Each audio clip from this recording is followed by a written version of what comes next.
Alright, one of the next things we're going to do is we're going to work on the throttle cable. You can see they've got a aftermarket throttle cable sticking through the hole in the firewall right there. And we're going to put it back the way it was, if we can. We'll just have to make a couple of rods to go from that, one to the carburetor, into the firewall, to the gas pedal.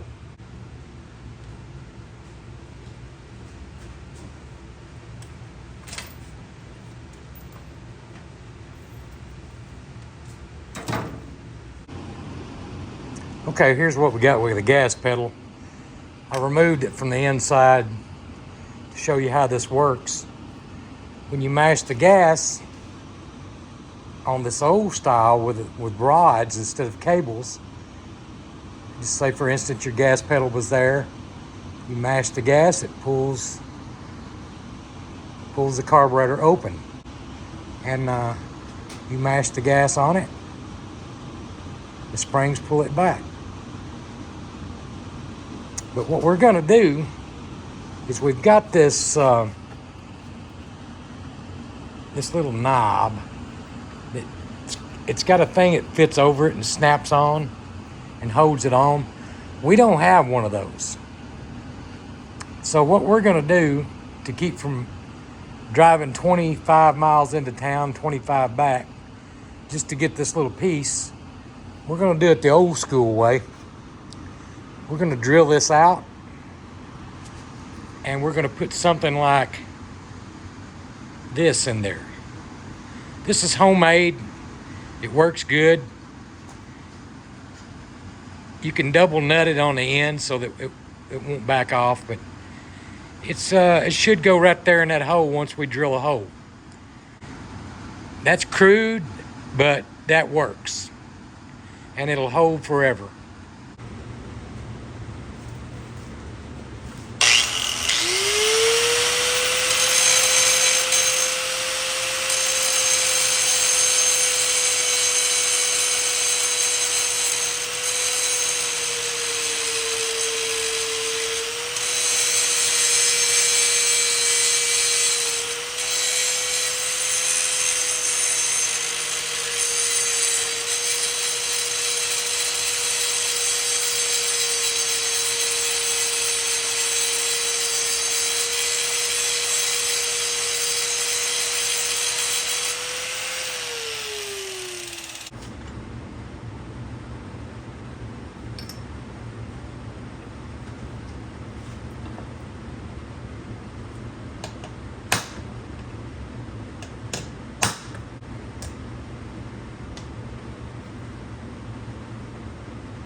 I think that ought to do it. Let's find out.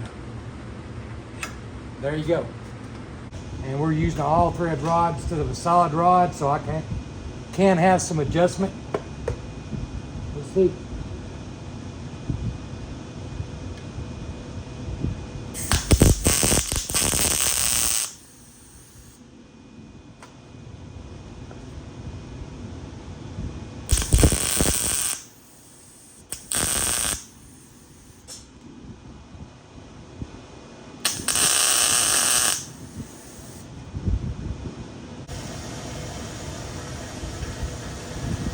Give you some idea how it's going to look, but it will work. That's what you call jerry rigging, everyone. If you work with me enough, you'll know that I do a lot of that. Now, let's go from there.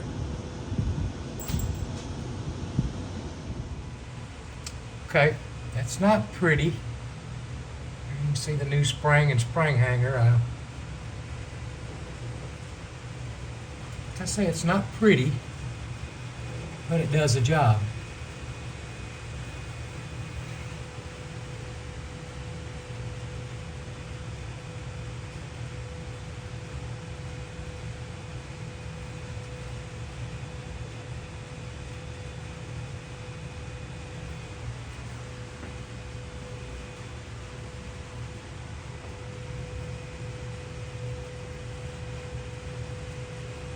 That connects to that.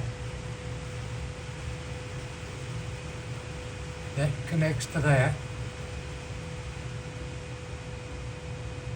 That connects to that. And that spring connects to that. Put the breather on it, shut the hood, you'll never know that was there.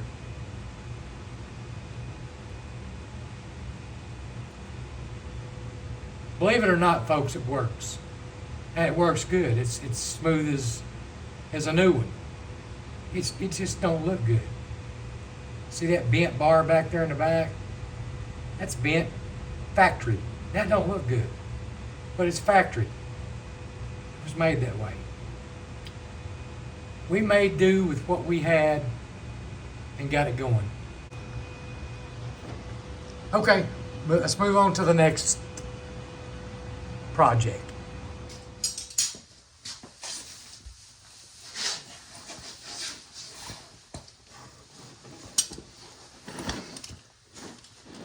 Hey, well, I climbed under here with about every wrench known to man to take the oil plug out and also check the differentials.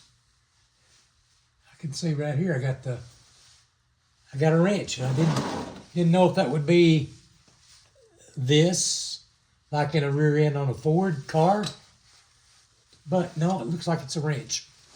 So anyway, okay, see if we can find that oil plug. Hello? Oh, it's in the back. That's a good place for it. Okay, is it a 3/4? No. It's bigger. Of course it is.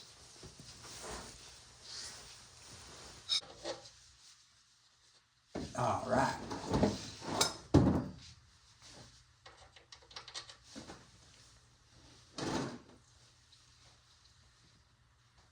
Ew, it's black. Blacker than night.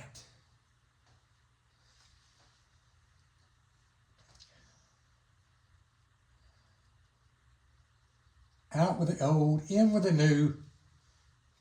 Okay. Let's go ahead and check this rear end while we're at it. Or front end. Front rear end.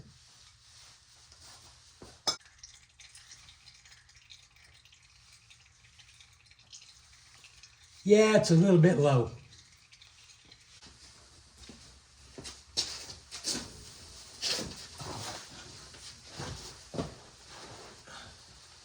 Okay, now the oil filter.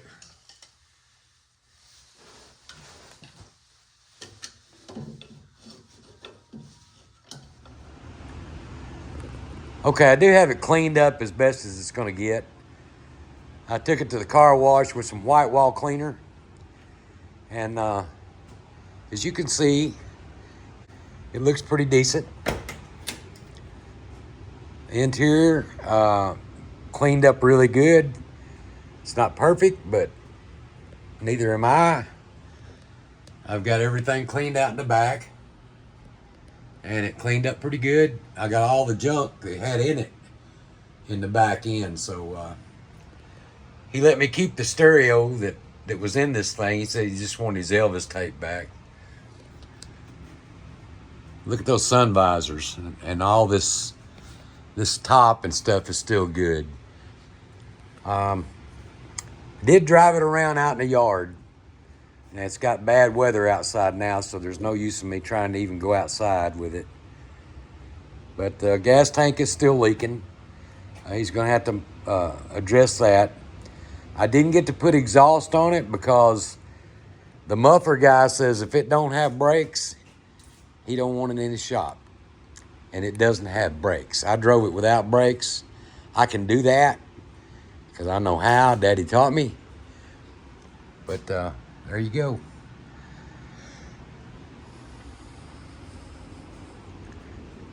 Cleaned up really nice, didn't it?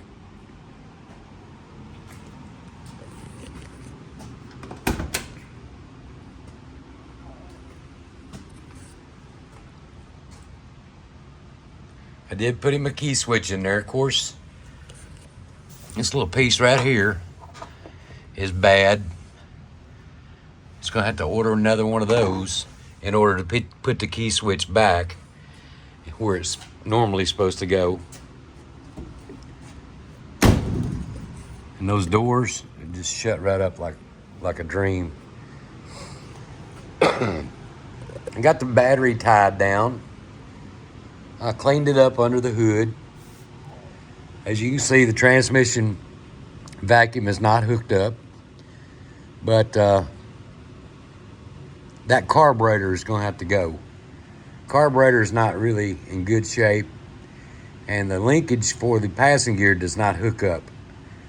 It will not stretch that far, so that's an aftermarket carburetor and intake put on this thing after they changed the engines, you know what I mean. It didn't come out with that carburetor on there. And also the brake booster is not hooked up, but the reason that is because the brake booster is bad. And so is the master cylinder. And there's a lot of lines going from the master cylinder back to the back brakes and to the front brakes that are not there. There's parts missing off the calipers. I got brand new calipers to put on this, but the little pieces that hold them down are missing. The bolt, the little kind of funny looking bolt, and that little slide in thing that slides in and holds the caliper down. That's missing. Did put the power steering on it. That all works good. The linkage is my creation, which that'll work, but he might want to address that later and get the original stuff for it, as well as this. He might have these somewhere, but the hold down for the radiators, or for the radiator, but I made some temporarily. They're crude, they're rude, but they work. So there you go on that. Never tried to get the winch going or fog lights, no. But that's pretty much what we got and what we done. We did get it to start and run good. That carburetor is still not in good shape. I didn't take it off and didn't overhaul it, or didn't try to overhaul it, because of the passing gear linkage right here needs to be back here. So if he's still got the original carburetor to come off of it, I figure it's a 2-barrel. And it had a 2-barrel intake on it. So he's going to have to get that fixed. And I'm sure he can find somebody to do it. I worked on it for, like I said, for free for about the last 3 weeks in my spare time. Now, I did do something today that you're not going to know about until I post the video. But I got a video of it. I'm retired now. I sold my semi truck today. Listen to that. I just don't make them like that no more. But getting back to my semi truck, I sold it today and I am retired. I'm going to be working full time on my YouTube channel while I'm retired. Got a wife that's got a good job, so it gives me an opportunity to do this. As a matter of fact, I've already bought 2 vehicles today. I'll surprise you with those in the upcoming videos, but one of them is a cream puff, it seems to be, and I'm not going to tell you what they are yet, but let's fire this thing up, and we'll see how it goes here. It's been sitting in the shop, so it's warm.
Don't want to gas me out here. But there you go. That's going to be it for this video. The old Bronco is running. We're going to deliver it tomorrow if the weather's not too bad. It's supposed to be like 180% chance of rain or something like that, and storms, and then it's supposed to get cold Sunday night, Monday, and Tuesday here in Arkansas. So we're going to say this Bronco is done. I want to thank each and every one of y'all for watching my videos. Like I say, I am going to be full-time now. So it'll be a lot more content, a lot more videos for you guys to watch. I am going to be ending working on people's cars for free. That was okay for a little while, but it just ain't working out for me. So I don't have enough people that I know that's got cars that needs to be worked on. So what we're going to do is going to start buying our own. Take a little money out of my truck money that I got and buy several cars, kind of stockpile them up out here for a later project. Once I get done with a car, I am going to fix it, get it running, or a truck. And then when I get through with it, after I video it and all that, and you see what happens, I'm going to park it out front and start working on something else. In the meantime, whatever I paid for that car, and then whatever parts I put on that car to make it run, make it roadworthy again, I'm going to sell that car to somebody and probably make $100 profit. And the rest of it's going to be everything I put in it. Like if I have a $1,000 car and I spend $500 for parts and stuff like that, my labor on that car is going to be free because it's mine. And I'm going to sell that car to whoever wants it. If you guys on YouTube see a car after this Bronco, if you see a car or a truck I have that I have repaired, you're going to be watching the video. You can see everything about that car, what's wrong with it, what's not wrong with it. You get to see the rust holes, cracked windows, whatever. You're going to see it like it is. And you're going to know that car as well as I do when I get through videoing it. So you can buy that car. I'm going to put a for sale sign on it, and if I'm not going to try to make $500-600 off of a car, I'm going to make $100, and that's to cover my shop, air conditioning and heating, and supplies that I just kind of randomly put on, like welding wire and gas for my torch, stuff like that. You know what I mean? I want to grow my YouTube channel, and that's the way I'm going to do it. I've been working at what's best for my channel and what's the best thing to do, what's the best thing not to do. And I do know that the best thing not to do is not show anything for 3 weeks. People just kind of just drop off after a while, but I can't do that anymore. So I hope you hang with me and stay with me on this. We'll do this together, and we'll do pretty good, I think. So my retirement's going to give me all that time to work on this stuff. Until then, no clock on the wall says it's time for us to get on out of here with another video. God bless you. Thank you for watching. Good night, everybody.